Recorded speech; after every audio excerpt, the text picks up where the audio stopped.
Hello കൂട്ടുകാരെ, എല്ലാവർക്കും എൻ്റെ ഒരു പുതിയൊരു വീഡിയോയിലേക്ക് സ്വാഗതം. അപ്പോൾ ഇന്ന് എന്നെ രാവിലെ മുതൽ വൈകുന്നേരം വരെയുള്ളൊരു വീഡിയോ ആണ്. ഇതിലധികം ഒന്നുമില്ല. പിന്നെ ബോറടിച്ചിരുന്നപ്പോൾ ഒരു വീഡിയോ എടുത്തിടാമെന്ന് വിചാരിച്ചിട്ടാണ് കേട്ടോ. അപ്പോൾ ഒന്നും ചെയ്യാനില്ലാത്ത വീഡിയോ, എനിക്കധികം ഉത്തരവാദിത്തങ്ങളൊന്നുമില്ല, അത് ഫ്രീ ആയിട്ട് ചുമ്മാ ഇരിക്കുന്ന ഒരു വീഡിയോ ആണ് കേട്ടോ ഇത്. അപ്പം ഇതിന് രണ്ട് ബോട്ടിൽ ഒരുപോലത്തെ രണ്ട് ബോട്ടിലുകളുണ്ടല്ലേ. ഇപ്പം ഞാൻ രണ്ട് ബോട്ടിൽ വെള്ളം കുടിക്കുന്നുണ്ട്. അപ്പോൾ ആ ഒരു 2 ബോട്ടിലെടുത്താണ് വെച്ചിട്ട് ഓരോന്ന് ഒതുക്കി വെക്കുകയാണ്. രാവിലെ എഴുന്നേറ്റാൽ അതൊക്കെ ഒന്ന് അടുക്കി പറക്കി വെക്കുമ്പോൾ തന്നെയാണ്, അതാണ് എൻ്റെ മെയിൻ ജോലി. ഒന്ന് കട്ടിൽ കുടഞ്ഞു വിരിക്കുക, അതൊന്ന് അടുക്കി പറക്കി വെക്കുക, പിന്നെ ഒരു ബോട്ടിൽ വെള്ളമായിട്ട് വെളിയിലോട്ട് ഇറങ്ങുക, കുറച്ച് നേരം വെള്ളം കുടിച്ചിട്ട് ഞാൻ കുറച്ച് നേരം പുറത്തൊക്കെ നോക്കിയിരിക്കും. പക്ഷേ ഇന്ന് ഭയങ്കര ഒരു ഗ്ലൂമി ആയിട്ടുള്ള ഒരു പ്രഭാതമായിരുന്നു. കാരണം വൈകുന്നേരം അതായത് രാത്രി നല്ല മഴയായിരുന്നു. അപ്പോൾ അതിൻ്റെ ആ ഒരു ഇതൊക്കെ കാണുന്നുണ്ട്. എന്നിട്ട് ഞാനിങ്ങനെ നടന്നുകൊണ്ടിരുന്നപ്പോഴാണ് അമ്മ അവിടെ എന്തൊക്കെയോ ഇത് ചെയ്യുന്നത് കണ്ടത് കേട്ടോ. നമുക്കങ്ങനെ അധികം സ്ഥലമൊന്നുമില്ല, ഇങ്ങനെ കുറച്ച് നടക്കാൻ അങ്ങനെയൊന്നും സ്ഥലമൊന്നുമില്ല. എനിക്ക് കുറച്ച് സ്ഥലങ്ങളേ ഉള്ളൂ. അതിൽ നമ്മൾ പറ്റുന്ന പോലെ എന്തെങ്കിലുമൊക്കെ അഡ്ജസ്റ്റ് ചെയ്തിട്ടേക്കുവാണ്. ഇപ്പോൾ കാറിൻ്റെ മൂടി ഇളകി കിടപ്പുണ്ട് കേട്ടോ. അപ്പം ഞാൻ പറയുമായിരുന്നു അതിനെ എടുത്തിടണം എന്നൊക്കെ ഇങ്ങനെ പറഞ്ഞുകൊണ്ടിരിക്കുമായിരുന്നു. എന്നിട്ട് ഞാൻ കുറച്ച് ചെറുതായിട്ട് ഞാനവിടെ ഒരു കുറച്ച് പച്ചക്കറിയൊക്കെ നടാനായിട്ട് ശ്രമിച്ചിട്ടുണ്ട്. പക്ഷെ ഇപ്പോൾ മെയിൻറ്റെയിൻ ചെയ്യാത്തത് കൊണ്ട് തന്നെ അത് മഴയത്തും എല്ലാം ഇങ്ങനെ മറിഞ്ഞ് കിടക്കും. ഇപ്പോൾ വെണ്ട മാത്രം ഒന്ന് നന്നായിട്ട് നിൽപ്പുണ്ട്. ചീര ആദ്യത്തെ ഒരു ട്രിപ്പ് നമ്മളങ്ങനെ അരിഞ്ഞെടുത്തിട്ട് ബാക്കി ഇങ്ങനെ നിൽക്കുകയാണ്. പയറിന് ഞാൻ ഊന്നി കൊടുത്തപ്പോൾ കമ്പൊന്ന് ഇന്നലത്തെ മഴയിൽ മൊത്തത്തിൽ വീഴുന്നിട്ടുണ്ട് കേട്ടോ. പിന്നെ കുറച്ച് കാടൊക്കെ അങ്ങും ഇങ്ങോട്ടും പിടിച്ചു തുടങ്ങിയിട്ടുണ്ട്. അപ്പോൾ ഇതൊക്കെ ഒന്ന് ക്ലീൻ ആക്കണം. അപ്പോൾ ഇതൊന്നും ഞാനല്ല ചെയ്യാറ്, ഇതൊക്കെ അമ്മയാണ് ഇപ്പോൾ ചെയ്യാറ്.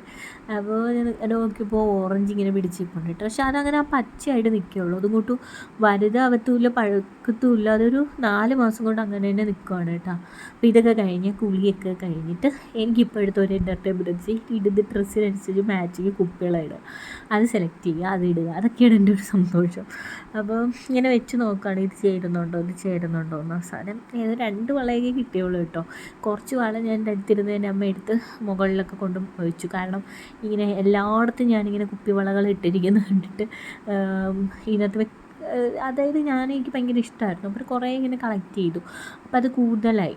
അപ്പോൾ ഇപ്പോൾ എനിക്കൊരു അറേഞ്ച് ചെയ്യാൻ ഒരു ഓർഗനൈസർ വാങ്ങി അത് അറേഞ്ച് ചെയ്ത് വെക്കണം. അതിന് വേണ്ടിയിട്ടുള്ള തത്രപ്പാടിലാണ് ഞാൻ. അപ്പോൾ ഇതാണ് റെയിൻബോ വളകൾ കേട്ടോ. ഇതൊക്കെ എനിക്ക് തൂത്തുക്കുടിയിൽ നിന്ന് കിട്ടിയതാണ്. അതിൻ്റെ സെയിം തന്നെ ഇവിടെ വന്നപ്പോൾ ഇവിടെ നിന്ന് എനിക്ക് പോത്തീസിൽ നിന്നും കിട്ടിയായിരുന്നു കേട്ടോ. അപ്പോൾ ഇതെല്ലാം ഞാൻ ഈ അടുക്കി വെച്ചിട്ട് നേരെ വിളക്ക് കൊളുത്താനായിട്ട് പോയി. അപ്പോൾ വിളക്കൊക്കെ കൊളുത്തി നന്നായിട്ട് പ്രാർത്ഥിച്ചപ്പോഴത്തേക്കും ചേട്ടൻ വന്നു കേട്ടോ. ചേട്ടന് വീഡിയോയിലൊന്നും എടുക്കാൻ പറ്റില്ല, കാരണം ഇന്ന് പുള്ളി ഭയങ്കര തിരക്കിലായിരുന്നു. വന്ന ഉടനെ തന്നെ പോകണമായിരുന്നു. അപ്പോൾ പെട്ടെന്ന് തന്നെ കാപ്പിയെല്ലാം എടുത്ത് വെച്ചു. അപ്പോൾ ചേട്ടന് എന്നിട്ട് ഇന്ന് നമ്മൾ വന്നിട്ട് ഓട്സും കൊടുക്കുന്നുണ്ട്, അതുപോലെ ഇഡലിയും സാമ്പാറും കൊടുക്കുന്നുണ്ട്. അപ്പോൾ എന്നിട്ട് നമ്മളെല്ലാവരും കൂടെ ഒരുമിച്ചിരുന്ന് ബ്രേക്ക്ഫാസ്റ്റൊക്കെ കഴിച്ചു കേട്ടോ. അപ്പോൾ ബ്രേക്ക്ഫാസ്റ്റ് കഴിച്ചിട്ട് കുറച്ച് നേരം വർത്താനമൊക്കെ പറഞ്ഞുകൊണ്ടിരുന്നപ്പോൾ അമ്മ എനിക്ക് കുറച്ച് നാരങ്ങ വെള്ളം തന്നു. അതൊരു 10 മണിയൊക്കെ ആകുമ്പോഴത്തേക്കായിരുന്നു നാരങ്ങ വെള്ളം തന്ന. അത് കഴിഞ്ഞ് പിന്നെ എൻ്റെ ഒരു ജോലിയാണ് ഷേക്ക് അടിച്ച് കുടിക്കുക എന്നുള്ളത്. അപ്പോൾ ഇതിൽ ഞാൻ കുറച്ച് നട്ട്സ് അതുപോലെ ബനാന അതിട്ട് നന്നായിട്ട് അടിച്ചിട്ട്, എനിക്ക് നേന്ത്രപ്പഴം അത്രയ്ക്ക് ഇഷ്ടമല്ല, അതുകൊണ്ടാണ് ഇങ്ങനെ അടിച്ച് കുടിക്കുന്നത്. അടിച്ചിട്ട് കുറച്ച് പാലും കൂടെ മിക്സ് ചെയ്ത് അതും കൂടെ ഒന്ന് അടിച്ച് 1 കപ്പ് നിറച്ച് ഒരു 11-11:30 ആകുമ്പം ഞാൻ കഴിക്കും കേട്ടോ, കുടിക്കും. അപ്പോൾ അതൊരു ഫുൾഫില്ലായിട്ട് കഴിക്കും. പിന്നെ നമ്മൾ ചോറ് കഴിക്കുന്നത് വരെ വേറൊന്നും വേണ്ടി വരത്തില്ല.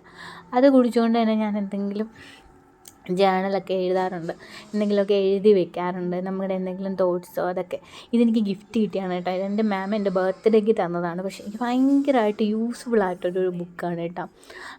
എനിക്ക് എന്തെങ്കിലും തോട്ട്സ് ഉണ്ടെങ്കിലോ എന്തെങ്കിലും ചെയ്യണമെന്നുണ്ട്, ടു ഡു ലിസ്റ്റ്, ഇതെല്ലാം എഴുതി വെക്കുന്ന ഇതിലാണ് കേട്ടോ.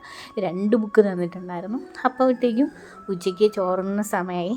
ചോറ്, അവിയൽ, അതുപോലെ ബീട്രൂട്ട് തോരൻ, പിന്നെ മോര് കാച്ചിയത്, പിന്നെ ഒരു കരുവാടിൻ്റെ 2 കഷ്ണം. ഇപ്പം മീനൊന്നും വാങ്ങിക്കാൻ പറ്റുന്നില്ലല്ലോ, അപ്പോൾ അതുകൊണ്ട് ഇപ്പം ഇതാണ് കേട്ടോ. അപ്പോൾ മോര് കറി നിറച്ചൊഴിച്ചാണ് ഞാൻ കഴിക്കുന്നത്. അല്ലെങ്കിൽ ഇപ്പോൾ മീനൊന്നും വലിയത് ഇഷ്ടമല്ല. അതൊക്കെ കഴിഞ്ഞതിന് ശേഷം വൈകുന്നേരം ആയപ്പോൾ കുറച്ച് വെയിൽ വന്നു കേട്ടോ. അപ്പോൾ വെയിലത്ത് ഞാൻ വിചാരിച്ചു കുറച്ച് നേരം നടക്കാമെന്ന്. അപ്പോൾ ഇത്രയേ ഉള്ളൂ.